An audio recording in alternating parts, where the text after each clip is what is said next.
अस्सलाम वालेकुम। मैं हूँ Sadia Uzair. Welcome back to Sadia Uzair's kitchen. तो आज मैं आपके साथ केक की एक और बहुत ही मज़ेदार सी रेसिपी शेयर कर रही हूँ। बहुत इजी रेसिपी है और यकीनन हमेशा की तरह आपको मेरी ये आज की रेसिपी भी बहुत पसंद आएगी। पसंद आए तो वीडियो को लाइक शेयर और चैनल पर नए हैं तो सब्सक्राइब भी ज़रूर कर लीजिएगा। चलिए स्टार्ट करेंगे आज की हमारी ये ज़बरदस्त सी रेसिपी। बिस्मिल्लाहिर्रहमानिर्रहीम। तो सबसे पहले स्टेप में यहाँ पर हम डायरेक्ट एक सॉस पैन में कुछ चीज़ों की मिक्सिंग कर लेंगे, लेकिन अभी इसके नीचे फ्लेम ऑन नहीं करना, फ्लेम ऑफ है। सॉस पैन में शामिल करेंगे एक अंडा, 1/4 कप चीनी, 2 खाने के चम्मच कॉर्नफ्लोर, आधा चाय का चम्मच वनीला एसेंस। इन तमाम चीज़ों को एक विस्क की मदद से बहुत अच्छे से मिक्स कर लेंगे। इस तरह से इसमें कोई भी गुठली ना रहे। अच्छे से मिक्स कर लेने के बाद अब इसमें शामिल करेंगे 1 कप दूध, फुल फैट मिल्क है, और इसे भी अच्छे से मिक्स कर लेंगे। अब इसमें शामिल करेंगे थोड़ा सा येलो फूड कलर। बहुत ही थोड़ा सा फूड कलर ऐड करेंगे ताकि कस्टर्ड का कलर बिल्कुल नेचुरल लगे।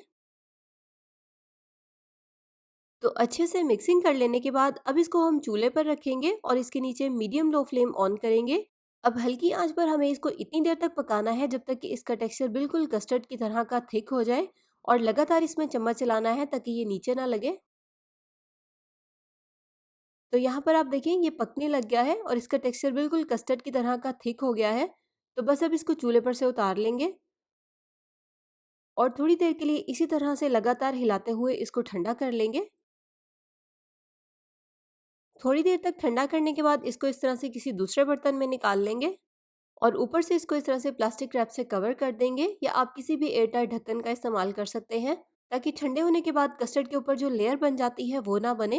तो अब इसको एक साइड पे रख देंगे ताकि ये रूम टेम्परेचर पर अच्छे से ठंडा हो जाए, और उतनी देर में हम केक बैटर तैयार करेंगे। केक बैटर बनाने के लिए एक मिक्सिंग बाउल में डालेंगे 2 अंडे, साथ ही इसमें शामिल करेंगे आधा कप चीनी। अब इसको हम एक इलेक्ट्रिक बीटर की मदद से 4 से 5 मिनट तक अच्छे से बीट करेंगे। 4-5 मिनट तक बीट करने के बाद अंडों का टेक्सचर कुछ इस तरह का हो जाएगा। अब इसमें हम शामिल करेंगे आधा कप दूध और 1/4 कप जाएगा इसमें ऑयल। 1 मिनट के लिए बीट करके इनको भी मिक्स कर लेंगे। अब इसमें शामिल करेंगे आधा कप पिसे हुए बादाम। यहाँ पर मैंने बादामों को ग्राइंडर में डालकर पीस लिया था। पीसने के बाद ये आधा कप है। अब इसमें जो हमें मैदा शामिल करना है उसे छानकर शामिल करेंगे। तो स्टेनर में डाल देंगे 1 कप मैदा, साथ ही इसमें 1 चाय का चम्मच बेकिंग पाउडर और 2 चुटकी नमक भी शामिल कर देंगे और तमाम चीज़ों को छान लेंगे। तो पहले इस तरह से बीटर ऑन नहीं करेंगे, बल्कि इसको इस तरह से हल्का सा मिक्स कर लेंगे। अगर आप डायरेक्ट बीटर ऑन कर देंगे तो सारा मैदा उड़कर बाहर फैलेगा। मिक्स करने के बाद अब बीटर को ऑन करेंगे और सिर्फ इतनी देर तक इसको बीट करना है जब तक कि ये सारे इंग्रेडिएंट्स बहुत अच्छे से मिक्स हो जाएं। अच्छे से मिक्सिंग करने के बाद यहाँ पर अब हमारा केक बैटर बिल्कुल तैयार है। बेक करने के लिए यहाँ पर मैंने 7 बाय 11 इंचेस की एक बेकिंग डिश ली है, जिसमें मैंने बटर पेपर लगा लिया है। आप चाहें तो 7 बाय 7 इंचेस का या 8 इंचेस का स्क्वायर केक पैन या राउंड केक पैन भी ले सकते हैं, जो भी आपके पास इजीली अवेलेबल हो। बैटर को इस तरह से अच्छे से लेवल कर लेने के बाद अब इसके ऊपर हम डालेंगे स्लाइस किए हुए बादाम। स्लाइस किए हुए बादाम ना हो तो कोई प्रॉब्लम नहीं है, आप इसके ऊपर कटे हुए बादाम भी डाल सकते हैं। अब जो कस्टर्ड को हमने रूम टेम्परेचर पर ठंडा होने के लिए रखा था उसे इस तरह से एक बार हैंड विस्क की मदद से अच्छे से मिक्स कर लेंगे ताकि बिल्कुल स्मूथ हो जाए।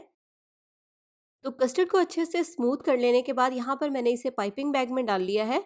अब इस कस्टर्ड से सारे केक के ऊपर इस तरह से डिज़ाइन बना लेंगे। तो अब इसे हम बेक करेंगे प्री हीटेड ओवन में 170 सेल्सियस पर तकरीबन 35 से 40 मिनट के लिए। आप चाहें तो इसको पतीले में भी बेक कर सकते हैं। तो आप देखिए यहाँ पर हमारा केक कितने अच्छे से बेक हो गया है। बहुत ही टेस्टी, सॉफ्ट और मॉइस्ट केक है। तो अब इसके टेस्ट को मज़ीद बढ़ाने के लिए इसके ऊपर स्प्रिंकल कर देंगे थोड़ी सी आइसिंग शुगर। तो अगर आपको मेरी ये आज की केक की मज़ेदार सी रेसिपी पसंद आई हो तो वीडियो को लाइक और शेयर करना आपने बिल्कुल नहीं भूलना।